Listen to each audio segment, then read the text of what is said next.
اعوذ باللہ من الشیطان الرجیم بسم اللہ الرحمن الرحیم۔ سب ویڈیو دیکھنے اور سننے والوں کو السلام علیکم۔ ہمارے چینل کے پیارے ویورز، آج ہم تلاوت کریں گے سورہ یونس کی آیت نمبر 99، 100 اور 101، یعنی کہ آیت نمبر 99، 100 and 101 انشاءاللہ۔ تو تلاوت کریں گے ترجمہ کے ساتھ اور تفسیر کے ساتھ۔ تو چلیں شروع کرتے ہیں آج کا سبق، لیکن شروع کرنے سے پہلے چینل کو سبسکرائب کریں، بیل نوٹیفیکیشن کو آن کریں تاکہ اگلی ویڈیو آپ کو آسانی سے ملتی رہے، اور ہو سکے تو شیئر بھی کریں تاکہ زیادہ سے زیادہ لوگ دیکھیں تو آپ کو بھی زیادہ ثواب ملے اور مجھے بھی۔ تو چلیں اب شروع کرتے ہیں آج کا سبق۔ اعوذ باللہ من الشیطان الرجیم بسم اللہ الرحمن الرحیم۔ وَلَوْ شَاءَ، اور اگر چاہتا، ربک تیرا رب، لَآمَنَ تو ایمان لے آتا، من فی الارض جو کوئی بھی زمین میں ہے، لَآمَنَ ایمان لے آتا، من جو کوئی، فی کے میننگ میں، ارض زمین، کلہم ہر ایک ان میں سے، جمیعا سارے، یعنی سارے کے سارے تمام ایمان لے آتے اگر اللہ چاہتا، تیرا رب چاہتا، اللہ تعالیٰ کہتا ہے۔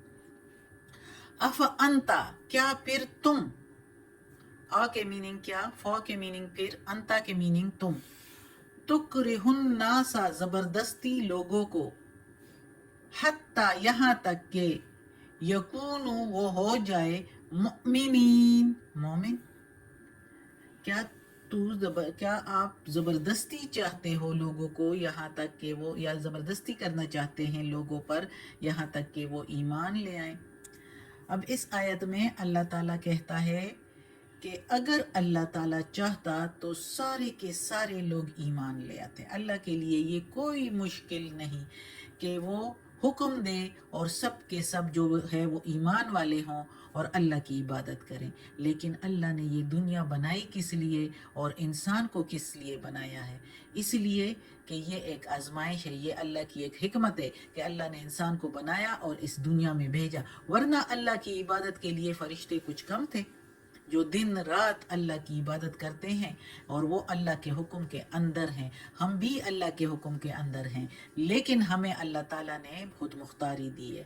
اللہ چاہتا ہے کہ جو میرے راستے پر چلے تو اس کو ایمان کی روشنی دوں گا، اور جو اس کی کوشش ہی نہ کرے تو وہ ایمان کی روشنی سے دور رہے گا۔ یہ نہیں کہ اللہ تعالیٰ جس کو چاہے تو ایمان دے دیتا ہے اور جس کو چاہے تو ایمان نہیں دیتا، یہ بات نہیں۔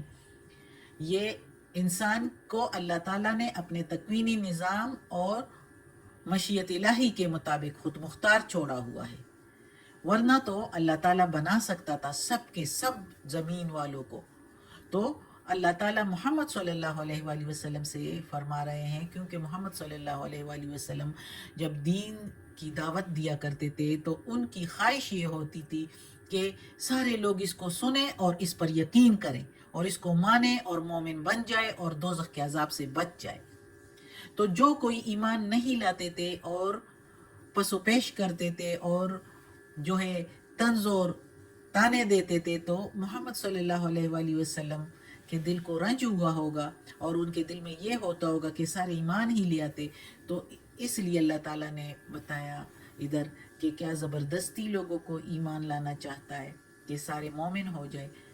تو یہ بھی ہے، اور یہ بھی ہو سکتا ہے کہ اللہ تعالیٰ نے محمد صلی اللہ علیہ وآلہ وسلم کو مخاطب کر کے لوگوں کو یہ بات سنائی ہے کہ محمد صلی اللہ علیہ وآلہ وسلم نے تو تم لوگوں کو پیغام سنا دیا ہے، اب تم ایمان نہیں لانے والے، تو محمد صلی اللہ علیہ وآلہ وسلم کا یہ کام نہیں کہ وہ زبردستی تم لوگوں کو تم کو ایمان لانے پر مجبور کرے یا تم سے منوا لے۔ یہ اس کا کام نہیں، یہ اللہ کا کام ہے۔ تم لوگوں کو وہ ایمان کی روشنی وہ خود زبردستی نہیں دے سکتا جب تک تم خود کوشش نہیں کرو گے۔ تو اس کا یہ بھی مطلب نکل سکتا ہے کہ لوگوں کو سنانے کے لیے اللہ تعالیٰ نے محمد صلی اللہ علیہ وسلم کو تو مخاطب کیا، لیکن سنایا لوگوں کو ہے کہ خود ہی سمجھو اور خود ہی اپنی عقل سے کام لو۔ اور ایمان لے آؤ. محمد صلی اللہ علیہ وآلہ وسلم کا صرف کام ہے پیغام دینا، اور اس نے پیغام دے دیا. اب تم نہیں مانو گے تو یہ تمہارا اپنا ہی قصور ہے. ایمان دلانا محمد صلی اللہ علیہ وسلم کا کام نہیں، اس آیت میں یہ کہا جا رہا ہے. اب اگلی آیت ہے وَمَا كَانَ لِنَفْسٍ، اور نہیں ہے کسی جان کے لیے، یا نہیں قدرت رکھ سکتا کوئی جان، اور نہ ہی کوئی کر سکتا ہے کوئی جان، کوئی انسان یا کوئی جن، کوئی بھی، ان یہ کہ تؤمنا ایمان لے آئے، الا باذن اللہ سوائے حکم اللہ کے. کسی جان کی یہ ہمت، یہ کام یا یہ قدرت نہیں کہ وہ ایمان لائے. کوئی خود سے یہ نہیں کر سکتا ہے، مطلب یہ مگر سوائے اللہ کے حکم کے. تفسیر میں پھر بتائیں گے، پھر صحیح سمجھ آئے گی. وَيَجْعَلُ الرِّجْسَ، اور ڈال دیتا ہے نجاست، یعنی اللہ تعالیٰ نجاست ڈال دیتا ہے. رجسا نجاست، گندگی. وَيَجْعَلَ اور ڈال دیتا ہے. عَلَى الَّذِينَ اوپر ان کے جو، الَّذِينَ جو، لا يعقلون جو نہیں عقل رکھتے. اب اس آیت میں اللہ تعالیٰ کہتا ہے کہ تم لوگ خود کوشش نہیں کرتے تو ایمان نہیں لائیں گے، تو محمد صلی اللہ علیہ وسلم کے بس کی یہ بات نہیں کہ تم لوگوں کو ایمان دے دیں. اس کا کام صرف تم لوگوں کو پیغام پہنچا دینا ہے. تو پھر ادھر اللہ تعالیٰ یہ بھی کہتا ہے کہ کسی جان کی خود کی یہ قدرت نہیں کہ وہ ایمان لے آئے سوائے اللہ کے حکم کے بغیر. لیکن اللہ بھی زبردستی کسی کے ساتھ نہیں کرتا. اللہ تعالیٰ نے ہر انسان پر چھوڑ دیا ہے. یہ نہیں، اس کا ادھر یہ مطلب نہیں کہ اللہ کسی کو چاہے تو اس کو ایمان دے دے گا، جس کو نہیں چاہے گا تو اس کو ایمان. اللہ کے سارے بندے اللہ کے لیے برابر ہے، چاہے وہ کالا ہے، چاہے وہ گورا ہے، چاہے وہ خوبصورت ہے، چاہے وہ بدصورت. جس طرح کا بھی بندہ ہے اللہ تعالیٰ نے اس کو پیدا کیا، اور اللہ اس کو 70 ماؤں سے زیادہ چاہتا ہے، ہر انسان کو، ہر مخلوق کو اپنے. لیکن اب اللہ تعالیٰ نے اپنے مخلوق کو، انسانوں کو خود مختار چھوڑا ہوا ہے، اپنی مشیت الہی کے مطابق امتحان کے لیے اس دنیا میں چھوڑا ہوا ہے کہ اللہ تعالیٰ کے راستے پر اللہ تعالیٰ کہتا ہے کہ یہ میرے بندے میرے راستے پر چلتے ہیں اس خود مختاری میں، یا یہ شیطان کے ورغلانے میں آتے ہیں. شیطان کو بھی چھوڑا ہوا ہے. تو یہ ایک امتحان ہے، اور اللہ کی حکمت ہے، تکوینی نظام ہے، مشیت الہی ہے، جس کے مطابق اللہ تعالیٰ نے انسان کو چھوڑا ہے. اور پھر دیکھتا ہے کہ انسان اپنی عقل کے مطابق کوشش کرتا ہے سیدھی راہ پانے کے لیے. اللہ تو دلوں کا حال جانتا ہے، تو جو کوشش کرتا ہے سیدھی راہ پانے کے لیے تو اللہ اس کو سیدھے راستے پر ڈال دیتا ہے، اس کی مدد کر کے جنت والا راستہ اس کو دکھا دیتا ہے، یعنی اچائی کی طرف مائل کر دیتا ہے.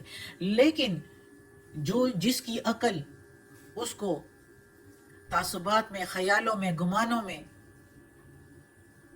پھنسوا دیتا ہے، جس کی عقل وہ اسی تعصبات کے پیچھے چلتا ہے، انہی گمان اور خیالوں کے پیچھے چلتا ہے، یعنی کوئی اللہ کے قانون، کوئی ثبوت، کوئی دلیل، کوئی سرٹیفکیٹ نہیں، اور اسی گمانوں کے، خیالوں کے پیچھے جیسے عرب کے جہالت کے ٹائم لوگ چل رہے تھے.